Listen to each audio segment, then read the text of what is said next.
Hello everyone. Welcome to CUET PG classes for Sociology by CUET BABA. I hope you all are doing well and studying hard.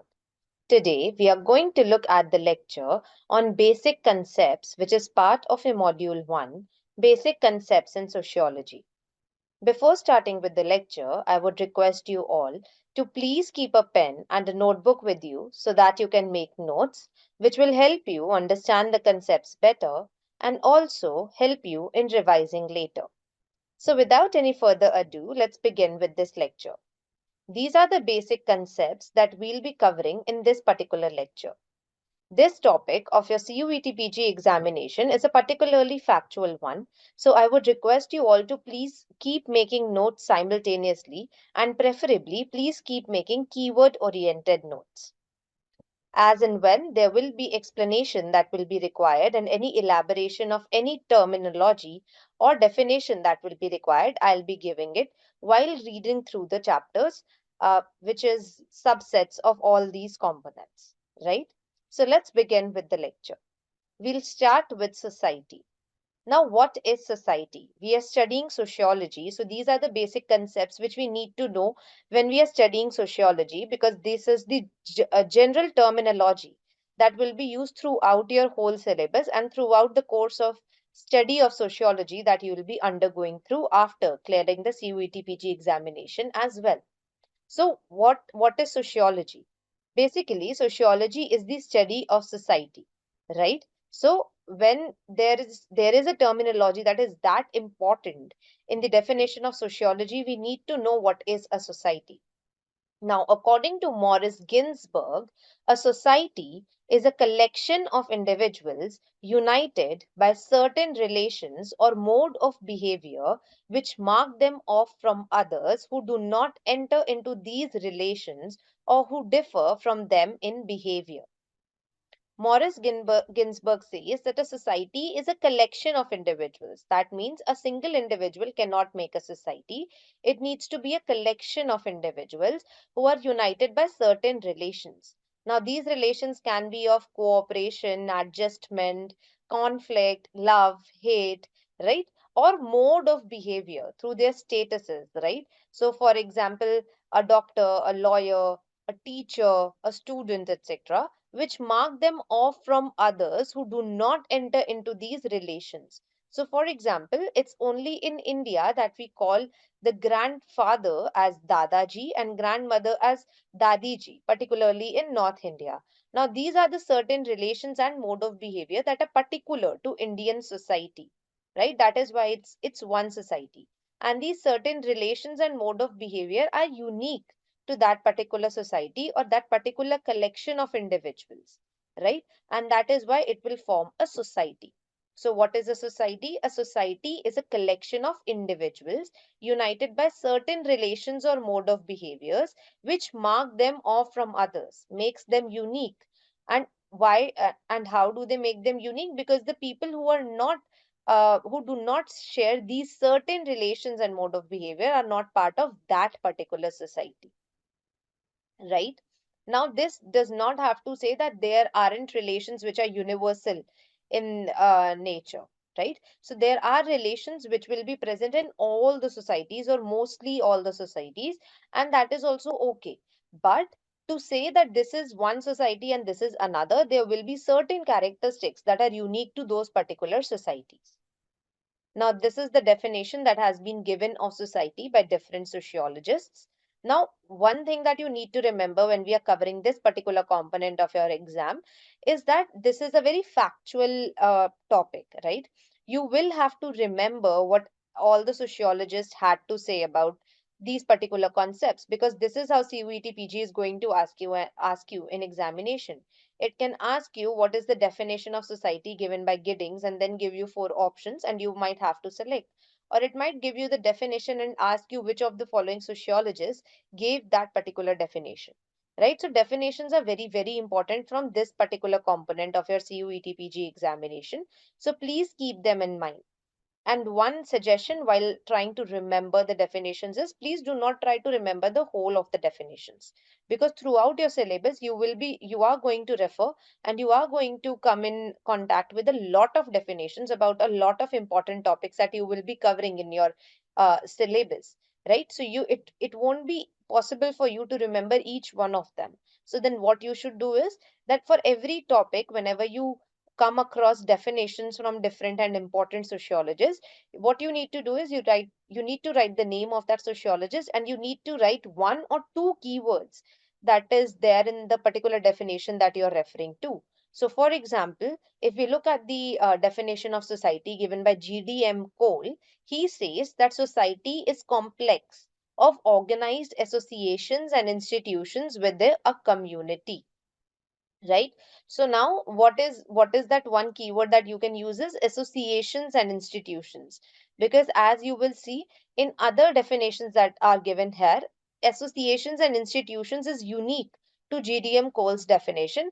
And that is how, if CUETPG gives you this particular definition, for example, and asks you which of the following sociologists have given this definition, you only have to look for that particular keyword, and once you see that that particular keyword is present in the definition, you would know the answer. This is a trick to remember a lot of definitions in a very short period of time for a competitive examination, right? Which is objective in its nature. Now I'll go through all the definitions that are given by these sociologists. We have already gone through the definition of GDM Cole.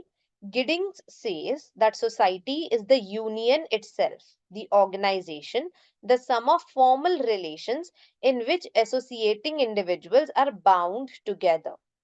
Now, what can be the keyword? The keyword can be that society is the union, or the keyword can also be the formal relations that he refers to. The next definition has been given by Lapierre. Lapierre says that the term society refers not to the group of people but to the complex patterns of the norms of interaction that arise among and between them. Now, what is the keyword here? Norms of interactions, right? And lastly, there is definition given by McIver, who says that society is a web of societal relationships. Now, the keyword here is web of societal relationships, right? So I hope this was clear to you and you will be able to make out different keywords in a lot of definitions that you will be um, coming in contact with in this particular lecture and in further lectures as well. Now let's move on and see what are the characteristics of society. Now we've already seen definition of society and we can make out certain characteristics of society from that particular definition. But again, to put it in order and to put it in awareness and conscious mind, what are the characteristics of society that we can think of? The first is mutual interaction, right? To establish that these qualities might be unique to you, you will have to interact. And if society is made up of collection of individuals, those individuals will interact, right? The second is likeness and differences. So there will be parts of your society which will be likable. We said that it is form of, there are relationships because you're interacting and you're creating relationships. Now these relationships can be based on likeness towards one particular thing or a particular number of things, or it can be based on differences as well. The third is cooperation and division of labor. As we know that society is made up of different social institutions, and social institutions are again made up of individuals, right?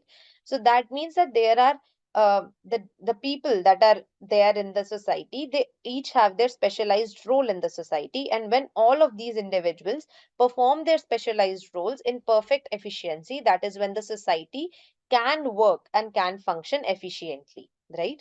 The next is society is dynamic, that society changes. For example, in Indian society, in the rural society or in the past times, our society was characterized by joint family system. But now we see that the trend is changing and the society is changing as new forms of families are coming up, right? So society is dynamic. Society keeps changing with time. The last is social control and social order, right? So society has a particular social control and social order which is based on norms, values, laws, beliefs, sanctions that are present in the society, and we will be looking at norms and values in the lecture at the end of this lecture in the last sections, right? So what are the characteristics of society? This slide again is very important from CUET PG point of view. This is not an exhaustive list. There can be more characteristics of society, but this is an indicative list so that your thought process can be stimulated to think of other characteristics of society as well if they are given in the CUET PG examination. So just to recall once, what are the characteristics of society? The first is mutual interaction. The second is likeness and differences. The third is cooperation and division of labor. The fourth is society is dynamic. And the fifth is social control and social order. Now let's move on to another topic, which is that of social structure. Now, as you can see that these are very small components, are very factual in nature, and they're not very explanation heavy, right? Once you get a hold of the sociological language, you will understand that sociology is very easy to understand and very easy to comprehend as well. What you need to do is you need to read a lot so that you can become familiar with the sociological language, which might seem very academic, very formal to some of you, right? So now we'll go on and look at social structure. Ginsberg says that the study of social structure is concerned with the principal form of social organization, that is, types of groups, associations, and institutions, and the complex of these that constitute societies. Now, what Morris Ginsburg is trying to say through social structure is that societies are formed, and societies are are made of collection of individuals, and these collection of individuals forms different groups, associations, and institutions. And when all of these are present and they all work in tandem for the society to work efficiently, that is what a social structure is. So a social structure is the broader level of organization that is present in society, where which includes that groups, associations, and institutions that form the functioning or the machinery of the society to work efficiently, right? Now these are again the definitions that are given by different sociologists about social structure. SF Nadal says that structure refers to a definable articulation and ordered arrangement of parts. Again, because there are groups, institutions, associations, this arrangement of parts, when it comes together, it forms social structure. And social structure is that order, is that control that is running the society efficiently. So SF Nadal says that structure refers to a definable articulation and ordered arrangement of parts. It is related to the outer aspect or the framework of society and is totally unconcerned with the functional aspect of society. Karl Mannheim says social structure refers to the web of interacting social forces from which have arisen the various modes of observing and thinking. Radcliffe Brown says social structure is an arrangement of persons in an institutionally controlled or defined relationships. And Johnson says that the structure of anything consists of relatively stable interrelationships among its parts. The term part itself implies a certain degree of stability. Now, when you're referring to these definitions, you will find some definitions to be more difficult than others and some to be more easier than others. When you are trying to understand a concept, you have to look for which definitions are the ones which are easier for you to grasp, and you can understand the concept better through those definitions. Because all of these sociologists belong to different schools of thought, right? So they when they write definitions or when they define a particular concept, what they do is they are trying to define that concept through their school of thought, right? So you might find some more easier and you might find some more difficult, so you have to choose as to which of the definitions is the easiest for you to grasp to understand the concept. Because again, as I said, these are very fundamental concepts that you need not only for CUET PG examination, but throughout sociology. Right? These are important parts of sociological language. Right? Now let's go on and see what are the types of social structure. Now you have to remember that it was Talcott Parsons who worked extensively on social structures, right? So Talcott Parsons has described four principal types of social structure. His classification is based on four social values: universalistic, particularistic, achieved, and ascribed. Universalistic social values are those that are found almost in every society and apply to everybody. I hope this is self explanatory. Universalistic social values are universal to a lot of societies, right? It can be universal to all the societies, most the societies, or a substantial amount of societies to be called universal, right? So, for example, the system of family, right? Now, family is a universal social value, is a universal social concept, right? It exists in mostly all of the societies that are present on the earth. Particularistic social values are the features of particular society, and these differ from society to society. Particularistic social values are particular values that are, again, that are unique to that particular type of society, right? So as we discussed in the definition of society, there are certain relations and modes of behaviors that are particular to each society. So particularistic social values are those features which are present in that particular society. So for example, in Indian society, the gesture of namaste, that is something that is unique to us, that is particular to us, right? So I hope universalistic and particularistic is clear to you. Now, when the statuses are achieved based on efforts, it means that such societies attach importance to achieved social values. Achieved means what? That you have earned something, you have achieved something through merit, you have worked hard for it, and that is why you have gotten the desired result, you have gotten the desired achievement. So such types of societies which value achieved social values are the ones which focus more on merit, right? And the opposite type of this is ascribed social statuses. So for example, the social status or the social stratification of class is referred to as that of achieved social status, right? On the other hand, the social stratification of caste is referred to as ascribed social status, because ascribed means something that is given to you by birth. So when the statuses are hereditary, right, even the society gives importance to ascribed social statuses. Now I hope these four particular terminologies are clear to you. Now, what are the types of social structures that Talcott Parsons gives up on the basis of these four values is universalistic achievement pattern. So that means values which are universal and based on merit. Universalistic ascription pattern, that means values which are universal but are ascribed. Then there is particularistic achievement pattern and particularistic ascriptive pattern. This is very important. So please remember this, and I hope that you're making notes simultaneously, which is very important again. Now let's move on to another terminology, which is that of social organization.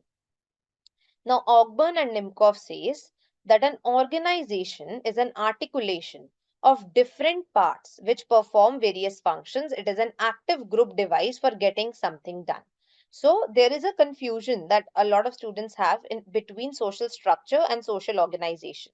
So when we talk about social structure, we talk about the interrelationship that is created between individuals when different parts of the society interact and work in tandem for the society to work efficiently. On the other hand, an organization is an articulation of different parts, different institutions, etc., which perform various functions, right? So, for example, there is this institution of education and then there is this institution of religion. Let's say that these are the only two institutions that are present in the society. When we refer to social structure, what we are referring to is that how are people interacting with the institution of education and the institution of religion separately, and also when they develop certain values, they develop certain belief systems of these two particular institutions separately, how are they trying to imply that in the society in the combination. So it refers to the complex interaction that comes out of interacting with these institutions, and that is what social structure is. What is social organization? Social organization is that there are two institutes that are present in the society. One is education, one is religion, and they are interdependent on each other. That is a social organization. Now, what are the definitions that are given by different sociologists? I hope the confusion is clear now. So, what are the definitions that are given by different sociologists about social organization? The first is Auguste Comte. Auguste Comte says that social organization is general social agreement or social consensus. Herbert Spencer says that social organization refers to interactions of economic, political, and other divisions of society. Ernest Jones says that social organization is a system by which the parts of society are related to each other and to the whole society in a meaningful way. Eliot and Merrill says that the organization is a state of a condition in which the various institutions in society are functioning in accordance with their recognized or implied purpose. I've already tried to give you suggestions as to how to prepare definitions. I hope you will be able to apply it to the definitions that are provided in the social organization as well. Now let us move on and see what are the elements of social organization. The first element of social organization is members of an organization are interrelated to each other and display a unity of interest. All members try to achieve a common goal. So the goal is the first element of social organization. The second is role, status, and position. Within an organization, every member has an assigned role to perform and position and status to occupy. Members are prepared to accept one's role and status. Now, this particular elements of social organization is not that important, but you still need to know this because CUET PG can be unpredictable and ask questions related to this as well. The third is norms and modes. Every organization has its norms and modes which control its members through discipline, regularity, and punctuality. And finally, sanctions. Every organization follows a system of sanctions. If members does not follow the norm, he is compelled to follow the norm he is compelled to follow, then through sanction, which may range from warning to physical punishment even. Right? So what are the elements of social organization? Goal, role, status, and position, norms and modes, and finally, sanctions. Now let's move on to another important basic concept, that is that of community. Now Ferdinand Tony says that community is an organic, natural kind of social group whose members are bound together by the sense of belonging created out of everyday contacts covering the whole range of human activities. Now, what is a community? A community is a kind of social group. And this social group is a very organic and natural kind of social group where the members are bound together by the sense of belonging. They feel that they belong together. They believe that there is this feeling of we. There is this we feeling, and there is everyday contact. That means that their interaction is very stable and constant, right? Through a range of human activities, that there is no one specialized function, but through range of human activities they are contacting each other every day, right? I hope this was clear because this is a comparatively very easy component concept of the lecture, right?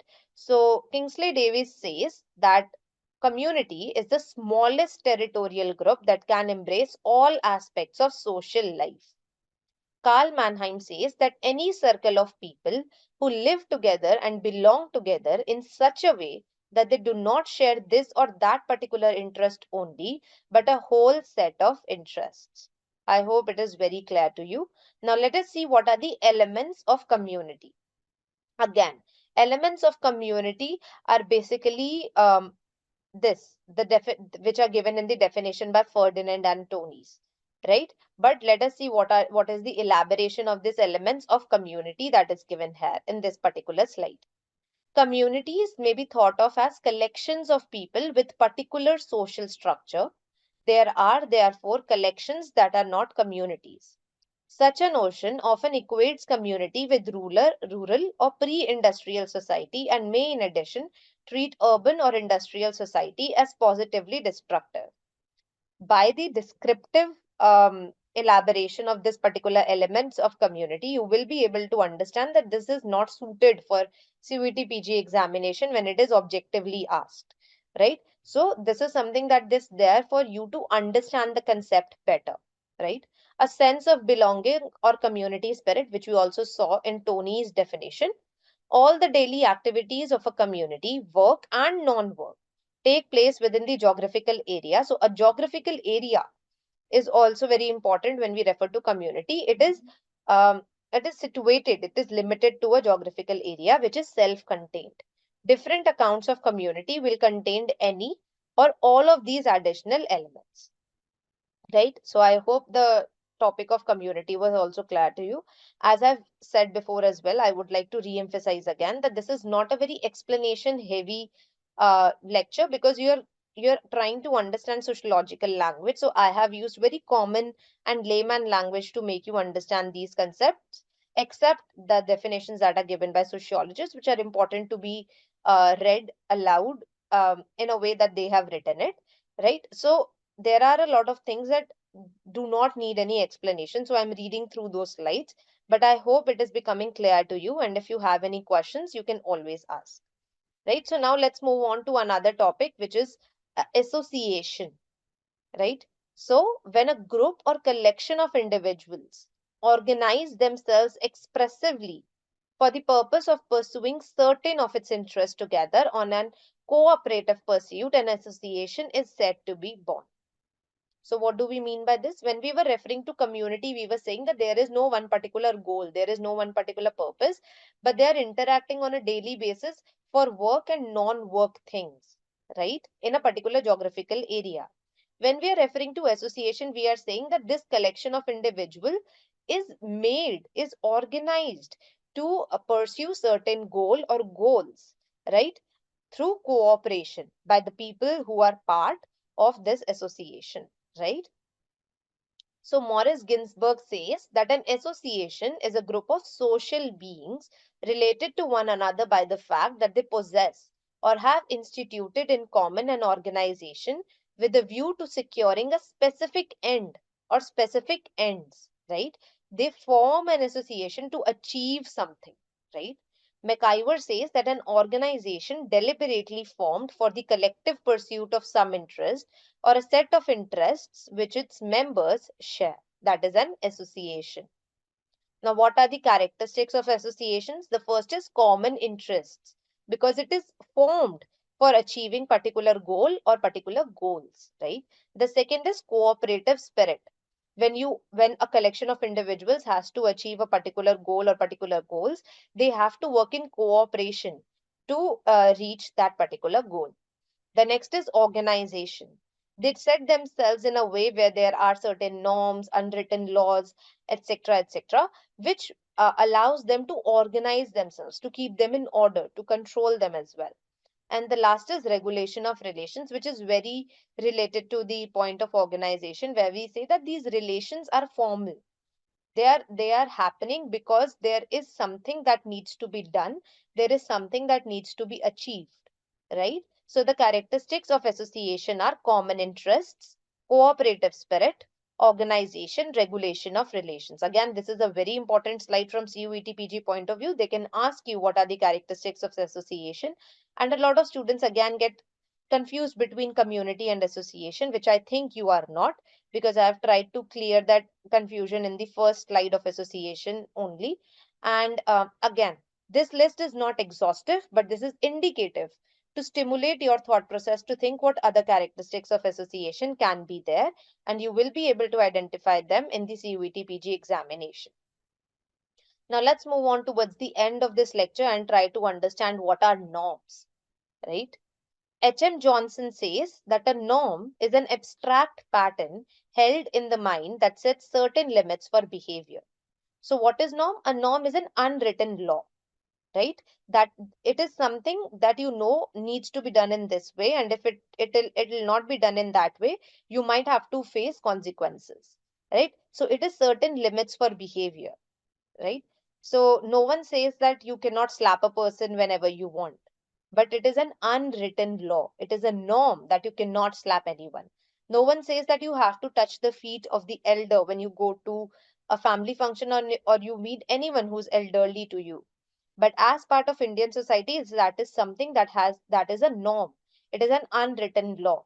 It is a limit on your behavior, right? Young and Mack says that norms are group shared expectations. Donald Light Jr. and Suzanne Keller says that norms are the rules that guide behavior in everyday situations that are derived from value. Robert Bierdes says that a norm is a rule or standard that governs our conduct in social situations in which we participate. right? Now, norms and values is something that you will be hearing a lot throughout the course uh, that you are going through, and you will be hearing this a lot when you're going to study sociology as well after you take admissions in your desired universities. So this is very these are very simple concepts, but very important at the same time as well. Now, what are the characteristics of norms? Again, a very important slide from CUETPG examination point of view. The first is norms are universal. Every society has norms. Certain norms will be universal. So, for example, you have to be honest. Now, this is a universal norm. But touching the feet of the elder might not be a universal norm. It is particular to certain societies. For example, it is particular to Indian society, right? Then there is value judgments, because norms are based on the values that every society holds.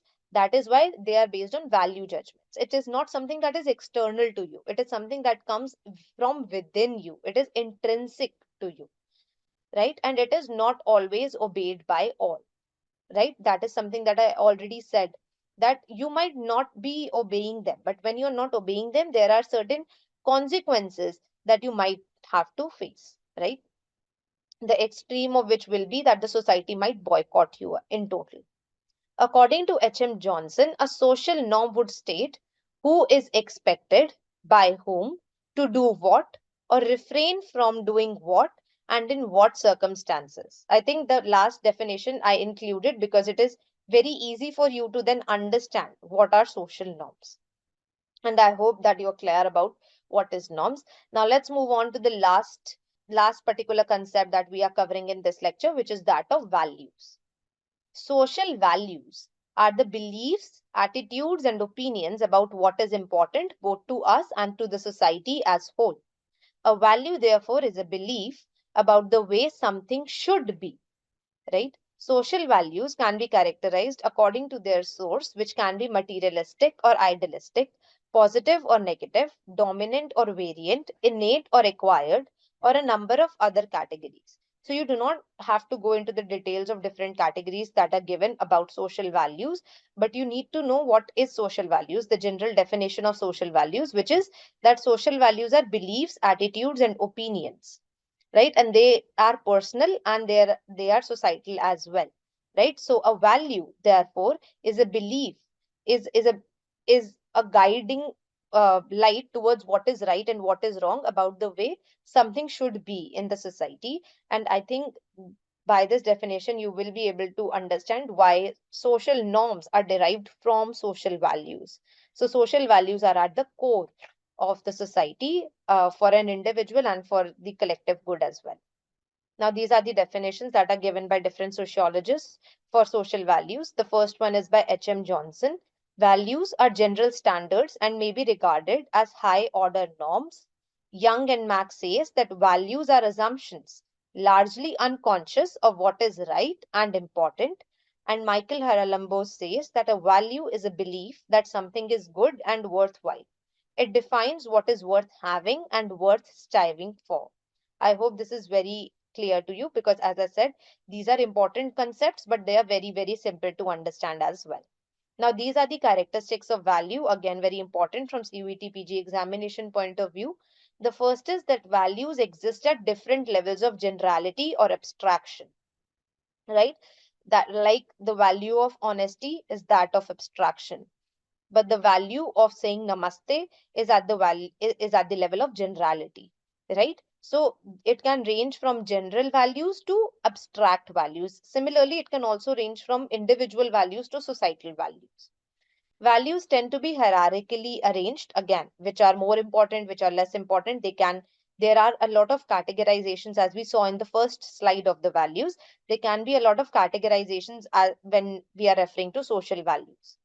Values are explicit and implicit in various degrees. So again, this is in very much tandem to what the first point was, that values exist at different levels of generality or abstraction. And finally, values are often in conflict with one another. There can be values that are in conflict with one another. So for example, love is a value and hate is also a value, right? And now these two values are in conflict with one another. So values can be in conflict with one another. right? So I hope this was clear to you. And with this, we come to an end of this lecture. I hope this lecture was very, very clear to you and you were able to develop these fundamental concepts in your mind and you were making notes simultaneously, which are going to help you later to revise these concepts, which are very important from CUET PG examination point of view. We started with the concept of society and we ended with the concept of value. And I hope all of these were clear to you. I refer to a lot of times in the lecture, I refer to what can be asked by CUET PG examination by giving you examples of particular questions as well, and to also indicate to you that these particular component or these particular slides in total are very important from CUET PG examination point of view. Again, these are concepts that are going to help you not only for CUET PG examination, but also further when you're going to study sociology, when you get into your desired universities as well. So it is very important to develop this sociological language. Please watch the video again in sections as well so that you can be clear and you can develop these fundamental concepts in very much clarity. If there is any doubt, please re-watch the video. If your doubt persists after watching and re-watching of the video, you can always reach out. I will see you in the next video. Till then, happy studying. Thank you.